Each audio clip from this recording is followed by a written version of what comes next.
Selamat pagi semuanya, perkenalkan nama saya Samuel Krisna Pranaka, saya dari kelas 12 MIPA 4. Hari ini saya akan membahas materi tentang antroposfer dari geografi ya, pelajarannya Bapak Kurniawan. Hari ini saya akan membahas dulu seputar pengertiannya antroposfer. Antroposfer berasal dari kata antropos yang berarti manusia, sedangkan sphaira berarti lingkungan. Jadi antroposfer artinya lingkungan bagian dari bumi yang dihuni manusia. Pembahasan dalam materi antroposfer ini meliputi kependudukan, pemukiman, dan lingkungan hidup manusia. Oke, untuk memahami materi antroposfer ini kita cukup memahami dua kata kunci. Yang pertama adalah manusia dan berbagai lingkup bidang penduduk serta kependudukannya. Sederhananya bisa dibilang seperti mempelajari mengenai kualitas penduduk, sumber data penduduk, pertumbuhan penduduk, proyeksi penduduk, angka kelahiran, dan angka harapan hidup. Nah, yang pertama kita adalah kualitas penduduk. Di kualitas penduduk ini ada 4 indikator kualitas penduduk, yaitu tingkat pendidikan, kedua tingkat kesehatan, ketiga mata pencarian, dan pendapatan per kapita. Oke, pada saat ini tingkat pendidikan di Indonesia sangat rendah. Jumlah masyarakat Indonesia yang mampu membaca untuk membaca huruf atau bisa ya membaca buku itu sebesar 88%. Sisanya yakni 12% merupakan masyarakat yang buta huruf. Nah, untuk penyelesaian sekolah tingkat formal itu di lulusan sekolah dasar sekitar 30% masyarakat Indonesia yang baru lulus SD. Dan untuk tingkat SMP itu ada di 21%.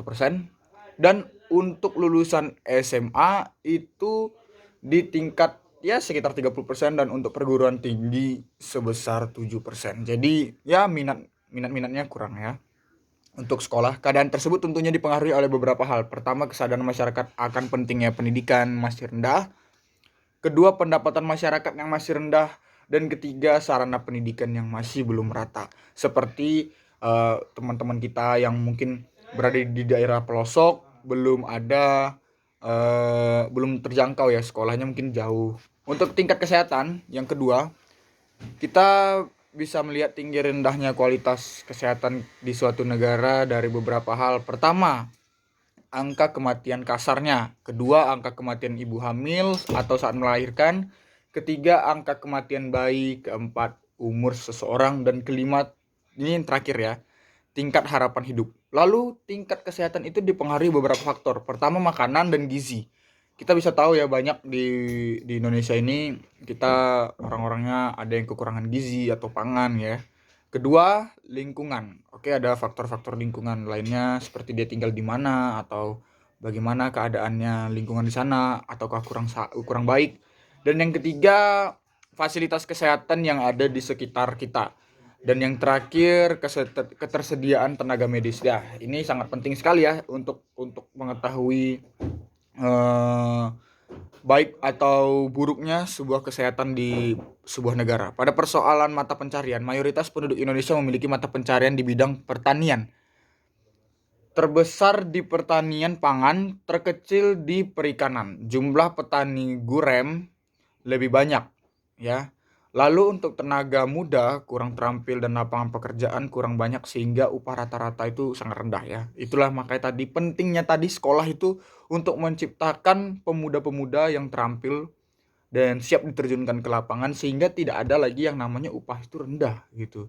Hal itu pun mempengaruhi pendapatan per kapita Indonesia. Dapat dikatakan pendapatan per kapita penduduk Indonesia masih rendah, yakni sebesar 4,4 US dollar ya. Sedangkan Singapura mencapai 57,2 US dollar, Brunei Darussalam mencapai 47,2 US dollar, dan Malaysia sebesar 14,6 US dollar. Ya, seperti yang kita ketahui, Singapura ya, negara tetangga kita yang notabene negaranya kecil daripada negara kita dan sumber daya alamnya terbatas daripada sumber daya alam kita, justru kita kalah dengan Singapura. Sangat berbanding terjauh ya. Itulah beberapa poin yang harus kita pahami untuk dalam submateri kualitas penduduk.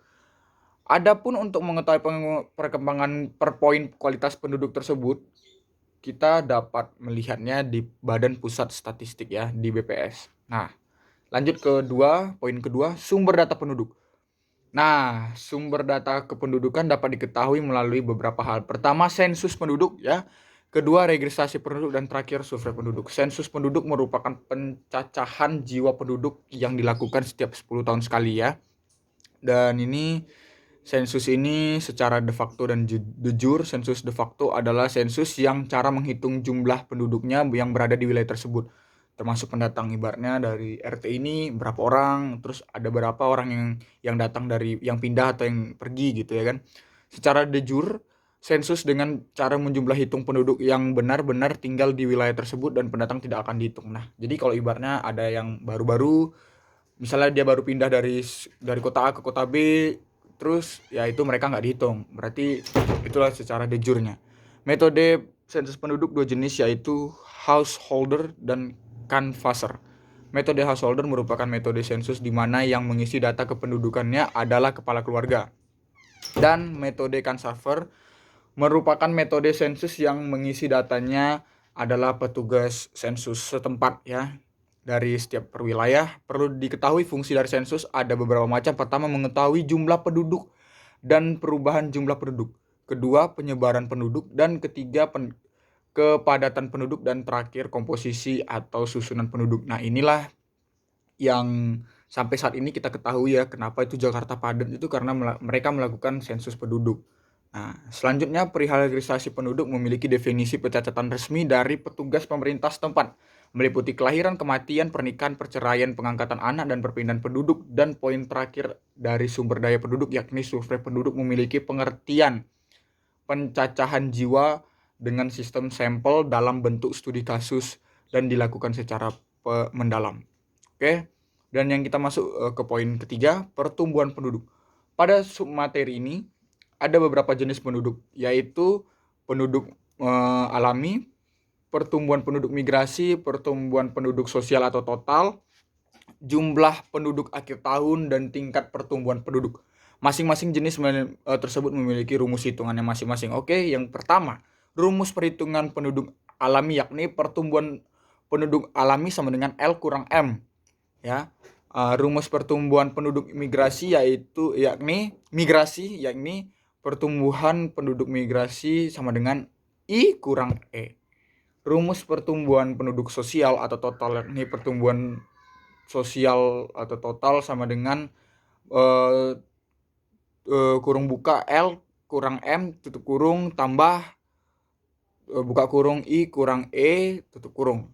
Rumus pertumbuhan penduduk akhir tahun yakni PT sama dengan PO tambah buka kurung L kurang M tutup kurung tambah tambah buka kurung I kurang M E tutup kurung. Oke, rumus tingkat pertumbuhan itu melalui yang proyeksi jumlah penduduk ya. Proyeksi jumlah penduduk dibedakan menjadi dua, yaitu proyeksi jumlah penduduk tahun dengan proyeksi double time ya. Proyeksi jumlah penduduk tahun merupakan perhitungan jumlah penduduk pada tahun yang akan datang.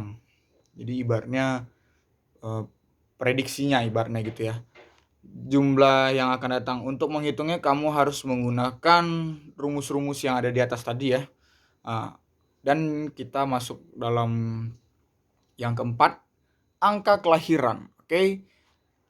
Dalam materi antroposfer, kamu pun akan mempelajari mengenai submateri angka kelahiran. Sebagai salah satu bagian penting, angka kelahiran dibedakan menjadi angka kelahiran kasar atau crude birth rate CBR ya, bukan motor, kelahiran umum atau general fertility rate GFR, dan angka kelahiran menurut umur atau age specific fertility atau birth rate ASFR atau ASBR. Itu adalah kode-kodenya ya yang berlaku nanti kalau kita masuk ke sensus kependudukan.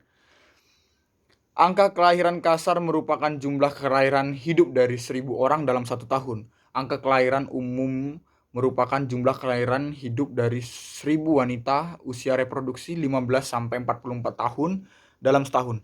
Dan angka kelahiran menurut umur merupakan jumlah kelahiran hidup dari 1.000 wanita usia tertentu dalam setahun. Masing-masing jenis itu memiliki rumus untuk menghitungnya.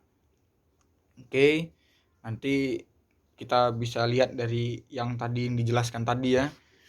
Nah, kita masuk ke dalam yang terakhir, definisi yang kelima, angka harapan hidup ya.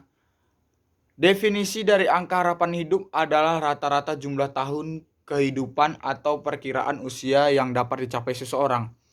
Nah, misalnya ada seorang yang bernama Supratno. Supratno ini dari lahir sampai dia tua dan dia meninggal itu pada umur 75 tahun. Nah, sampai akhir dia hidup dia 75 tahun. Nah, itulah yang dijelaskan dengan rata-rata usia angka harapan hidup. Nah, misalnya lagi nih, di tahun 2014 di sebuah kota A itu rata-rata penduduknya meninggal pada usia 85 tahun. Nah, itulah yang disebut dengan angka harapan hidup, dan ini sekaligus penutup perjumpaan kita pada pagi hari ini. Kira-kira teman-teman kalau mungkin ada yang bingung atau saya melakukan kesalahan dalam penyebutan, mungkin bisa dicari lagi referensi lainnya, dan mungkin bisa ditinggalkan di kolom komentar. Bila saya ada kekurangan. Saya Samuel Krisna Prandaka dari 12 MIPA 4 dari SMA Negeri 1 Tanjung Pinang. Mohon pamit dan selamat pagi.